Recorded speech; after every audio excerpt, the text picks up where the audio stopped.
Hey, so here is my advanced data science capstone, and I'm gonna publish this video publicly on YouTube to build my internet eminence as was suggested in the course.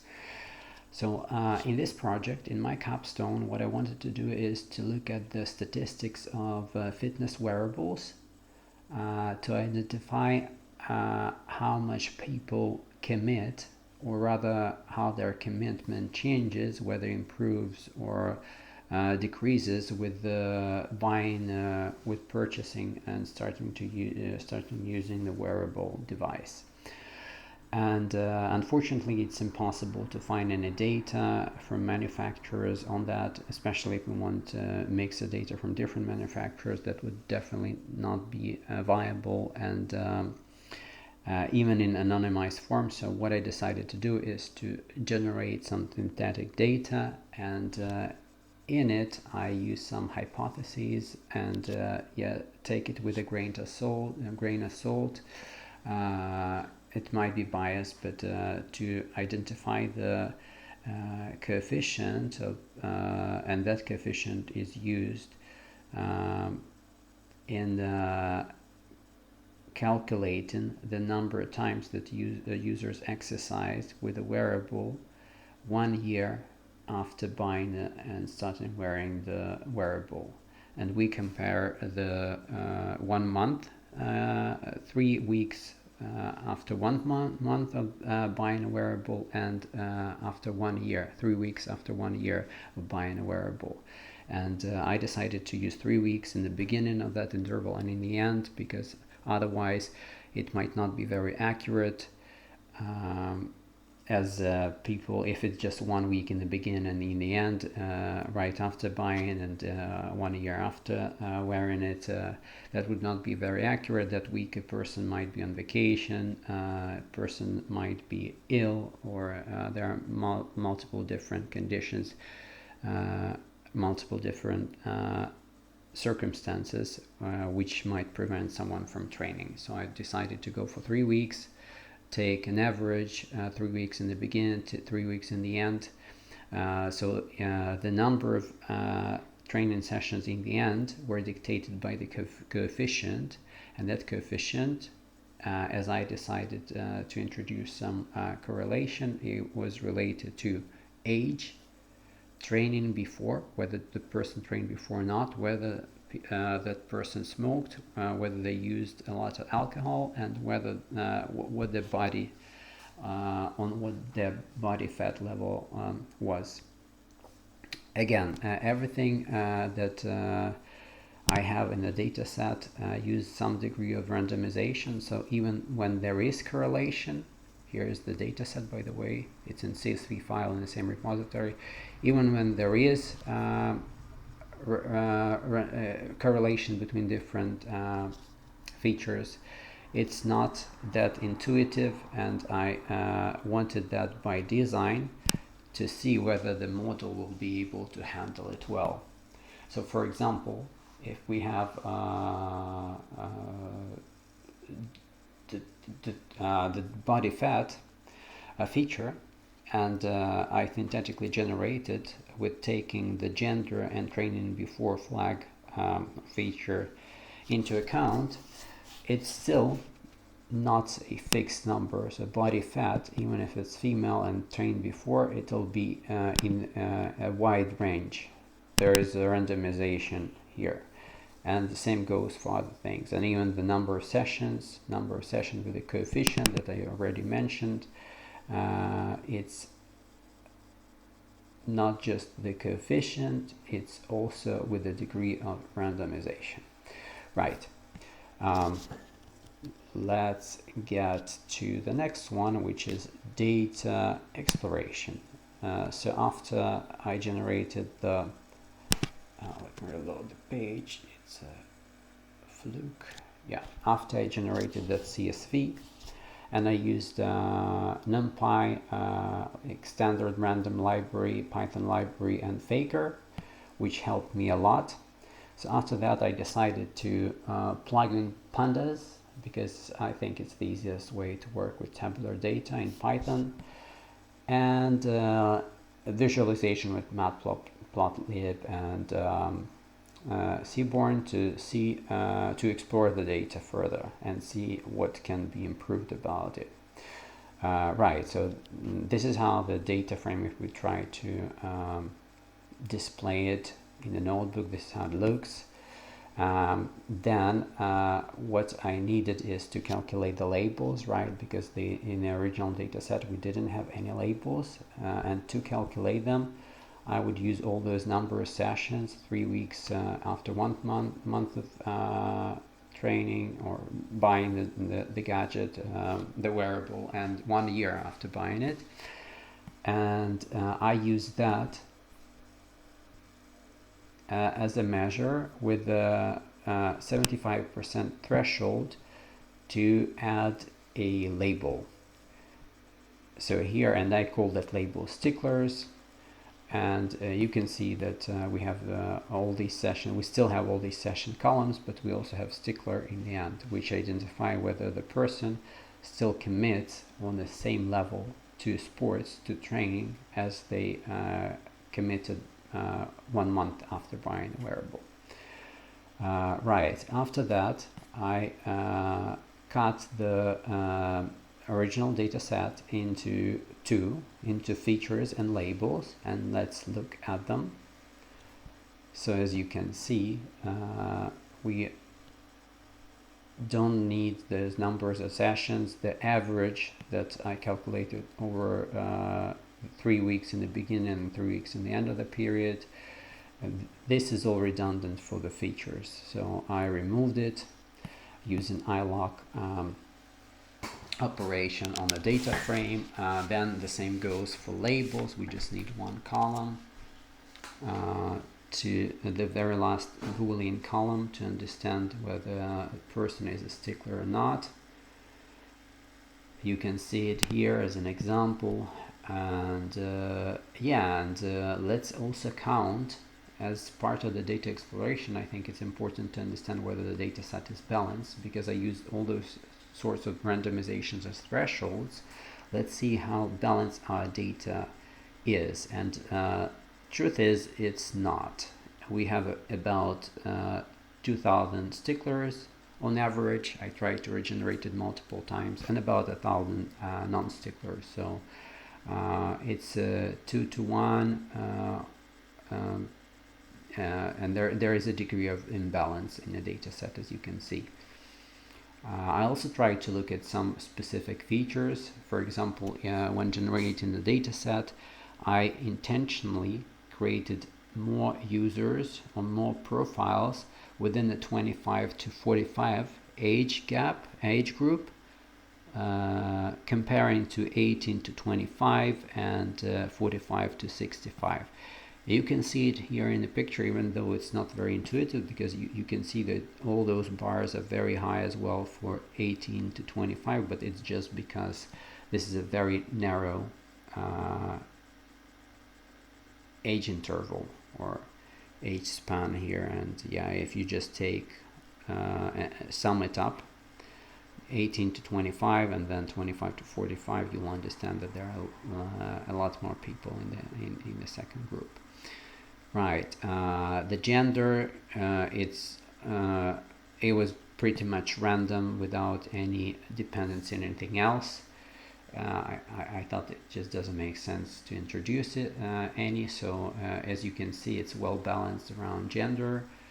When it comes to occupation, as it was generated with Faker, I didn't even want to zoom in. I just wanted to show you that there are so many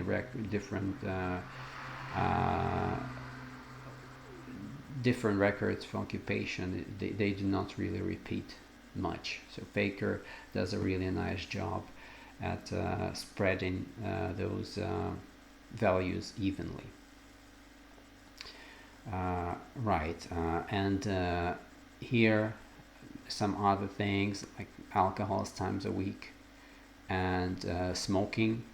So you can see that there are about 25% of users smoking. Again, this is intentional. This is how I wanted my data set to look. This is how I generated it. and alcohol times a week, you can see here it's between 0 and 3, and it's relatively evenly distributed, just as I wanted it to be. Okay, when it comes to correlation between columns, if I try to put it into a matrix, you'll see that there is no really high level of correlation between anything. And again, this is just because of the level on randomization I wanted to use for my data set to challenge my model a bit. Let's move to the next section, which is feature engineering. Okay, so in feature engineering, I'm loading some data sets from the previous module, from the previous notebook. I look at it, and the first thing I decided to do is just remove the columns which I'm not interested in, even though one reason for that might be that it's just very obvious that something is not relevant. Another reason is that even though we might think it's relevant, it might impact the labeling. It just doesn't make sense to take it into account, because I want a model that would perform well regardless of those specific features. So for example, if it's location, I don't want to stick to a specific location. I want that model to be usable by anyone, whether it's in America, in Europe, any other place. The location doesn't make much sense for me in training the model. Same thing goes for manufacturer. There are so many manufacturers, and they have different kinds, different models of the wearable for their fitness wearables. So I decided to remove that one as well. Then for occupation, you can see that I knew that because I didn't fill that field for users who are younger than 22. So I just wanted to double check that, and yes, indeed, we have about 343, about 10%, a little bit more than 10% of missing values for this feature. And yeah, and to be honest, again, based on what I said before, based on how I reasoned about location and manufacturer, it's just easier for me to remove it completely.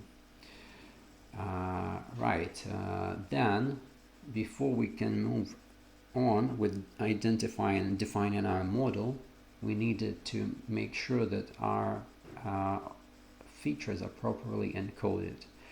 And encoding is the process where you look at the non-numeric features in your original data set, in your feature set, and you try to change them from alphanumeric or any other type to numeric. Two most common ways of doing that would be, again, this works really well for categorical data, by the way, where we have specific categories, sets of categories for those features, and two main encoding algorithms that are most widely used: one-hot encoding and label encoding. You know, overall there are more than 15 in any library like scikit-learn. So yes. So what we need to do is to identify when to apply one-hot and when to apply label. And one-hot, and described it here really well, I think. We can use one-hot when the number of categories for that feature is relatively low, because it will create extra column for every extra value in a category. So we don't want our feature set to explode. And also when the fields are ordinal, meaning that there is some weight to different category, it's better to use label encoding. Label encoding is better for that. And specifically, if we want in our case, what would be a good column for what would be a good feature for label encoding? Definitely education, because it's ordinal. It does have a weight, whether you have higher education, whether it's just school, etc., etc., whether it's PhD. For alcohol times a week, it's also ordinal and it's also categorical, but it's already numeric, so I highlighted it here, but we really don't need to do anything about it. Okay, so after all those encodings and removing redundant or irrelevant columns or features, let's move to the next step. The next step would be thinking about the model itself. I put model definition, train and eval into one notebook. It's just easier that way. I decided to use scikit-learn for traditional model and Keras for artificial neural network. I just like the documentation, the community around scikit-learn, so this is my library of choice for traditional models. And for Keras, it's just such an amazing developer's experience. I really like the level of abstraction, how it handles the integration with TensorFlow. So yes, these are the versions of the library that I have on my local machine. For the traditional model, I decided to go with random forest. The reason for that is that I compared it with other algorithms, and for example, naive bias is better suited for well balanced data, and SVM can work well, but then it'll probably require an extra level of transformation or adjusting features, because it'll not produce probability directly. Okay, yeah. So random forest, I try to fit it as is with some defaults for the most part, and yeah, I got a relatively good result for accuracy. Then I realized that accuracy is probably not the best score for me. I looked at the confusion matrix, so you see here that overall the model performs relatively well. At least, I mean, it's not perfect, 76% accuracy, but with the randomization in my data set, I was really happy about that. But I thought about different metrics that would describe or characterize my model or evaluate it better, and I thought that, okay, accuracy is definitely not enough. Let's also take precision and recall. But I don't really know the exact use case for how that model will be used and by whom in the future. It can be for marketing, it can be to help people, to add some gamification or whatever to the software inside those wearables. There are different use cases to it. So I decided that I need ideally something in the middle, something that will take into account both precision and recall. And guess what? There is a score for that. There is a metric for that, and it's called F1 score, and this is what I decided to use in the end. And after that, after I identified that metric, I decided, since I haven't tried a lot of different parameters in my first approximation, I decided to go with a hyperparameter tuning and try to train my random forest over, or fit my random forest over and many different parameters. This is how I do it. Again, scikit-learn library gives you an easy access to it. In the end, after fitting different model with different parameters, you have this best params attribute that gives you the best performing model, and you see that it improved significantly and it works really well. It's a high level for F1 score. If you look at the confusion matrix, it improved a lot as well. We only have about 109 bad predictions, and comparing to the previous one, I think it was more like 150 or something. yeah, 16 and 161, more than 150, 177, right? Yeah, so it improved a lot. That definitely worked. Then I decided to remove one column from every one hot encoded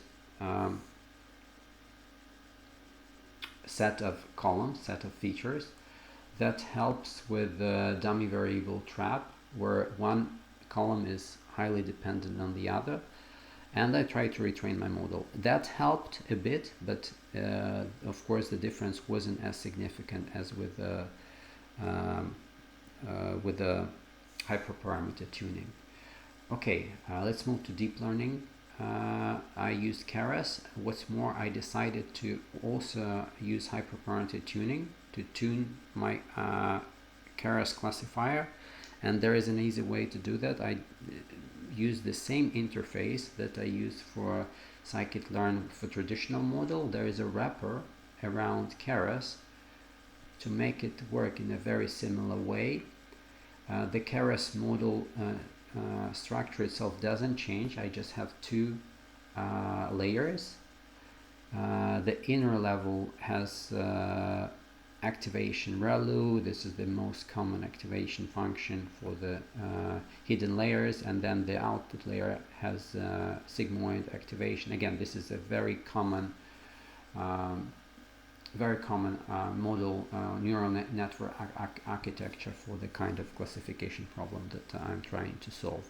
And here you can see that this is very similar to the code that you've already seen with a traditional scikit-learn random forest model, because it uses the same abstractions and the same which is facilitated by this Keras classifier, which is a wrapper from Keras wrappers library, right? So you see that the F1 score performance for artificial neural network is not bad, but it's a bit worse than well-tuned traditional model. So after all that experimentation and iterative fitting and training and checking the metrics, I decided to go with the traditional model, the best performing traditional model. And this is the artifact with which we move into the next section, which is model deployment. For model deployment, there are so many different options to deploy the model, and I myself worked with an ML ops startup before, and we did something similar as well. But again, based on the flexibility, the community, documentation, and multiple other factors, I decided to use AWS. It's also the most popular public cloud. Their ML offering, which is called SageMaker, is very mature by now, and they have amazing capabilities for different ML related operations. So I need to transform my model a bit to make it work with SageMaker. There are different ways to different interfaces, programmatic interfaces for SageMaker. One way would be to use Boto3, which is official Amazon SDK, but it's a lot more verbose and it has a lot of boilerplate. So good news here is that there is a separate SageMaker SDK for Python, and this is what I used. And another great thing that SageMaker allows me to do, I think it's still in preview, but it's an amazing feature. It allows me to deploy my model into serverless environments. So unlike before, where I would need to specify the EC2 instance, and that instance will be running 24/7, now I can use serverless, so it will be running as a serverless function, and it will only run when it's needed, when it's called. Of course, it introduces a cold start, so the very first time it runs, there will be a delay in the response, and I check the logs, and you'll see that there is conda environment being created under the hood. all the libraries being picked up, etc., etc. So yeah, it takes a couple of seconds, but after that, for consecutive calls done within 15 minutes or so, until it's the serverless environment is shut down, it's very fast and very efficient. So this is after the deployment. You see it doesn't require a lot of code.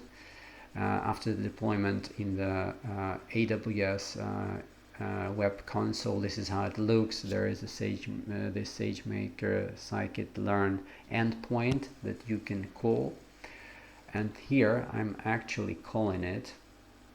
I'm using the runtime.